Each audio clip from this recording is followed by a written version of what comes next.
Hello draft lovers and enthusiasts, welcome back once again to Aurora Draught lessons with Bookman. This is lesson number 8, and today's lesson we shall be looking at the topic lines of attack and lines of play.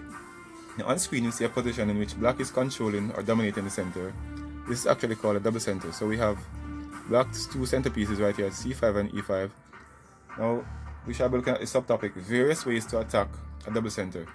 Now most players have a general knowledge of how to attack a double center like this, and they go in with an attack based on what they see most players doing, but some people are not sure of the thought process behind it, like when to attack certain ways and when to avoid attacking certain ways. Now there's a thought process behind this. The first thing to consider is a quadrant. Now the quadrant is a quarter, and the board is divided into 4 quadrants, so let us look at this. If you cut the board into 2 halves like this, vertical and horizontal, then you get 4 quarters. So this is 1 quadrant right here, this is 2 quadrants right here, 3 quadrants right here, and 4 quadrants. Now each quadrant is divided into 8 playable squares. Let's count the squares and see. 1, 2, 3, 4, 5, 6, 7, 8 playable squares in each quadrant. And that's a quarter. Now, if you look at this quadrant and count the white pieces in this quarter, we see that white has 1, 2, 3, 4, 5. Equivalent black has 1, 2, 3, 4, 5, 6. So the quadrant ratio here for white is a 5 to 6, giving black the advantage on this side. Now if white should decide to attack, for example with EF4, that's going to be a weak attack, since he'll be drawing out this piece or this piece. And if he decides to strike with ED4, it's still a weak attack, he's going to be drawing out this piece on his weak side. Now 2 other stronger attacks for white to export is CD4 or CB4. Now let us look and see what Aurora plays. Aurora plays CB4, and one of them could have worked. This is actually a point of variation, so this is a double squeeze on these 2 pieces because of the open squares here and here. That's a double squeeze. And let us see what, so CB4, let us see what black responds with. And he plays EF4, EG5, HF4, BD6, EC5. And now we see, after the attack, that black still controls the center with 2 parasite pieces. So now we look at the next part of the topic, which is how to encircle a double parasite and strike positional balance. Now you make a nice attack in the center, double attack actually, on the center, and your opponent still comes back down and controlling the center. What do? You still have to attack.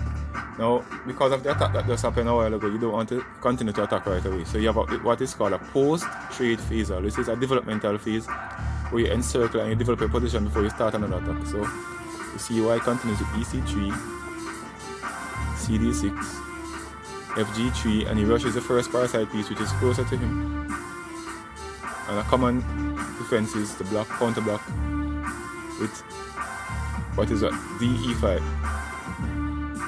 CB4, and now he rushes the other parasite piece which is further away from his position. And a common counter is DE7. And after the trade with BD6, EC5, you see that black is still dominating the center with this parasite right here. And what do white do? What does white do? Flanks with GH4, that is BC7, AB2, AB6, and now white strikes with DE3. This is a parasite counter. Now he's getting rid of this parasite piece right down here to strike central balance. After the trade, FD2, CE3.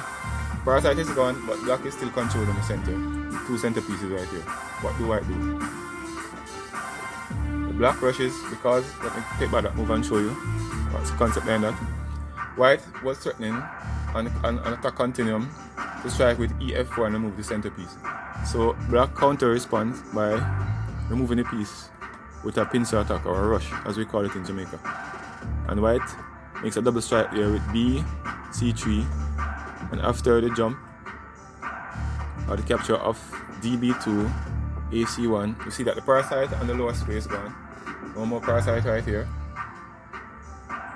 And now we have a central balance because now black is still controlling the center square. There's a tension right here. And all of this serous zone here is open. So this creates a central balance in the position. And the position is now even. And we're down to 6th position, which is actually the transition, or the scientific transition. Now in lesson number 9 we shall continue this game. Thanks again for tuning in to Aurora Draught lessons with Bookman. Enjoy your day and peace.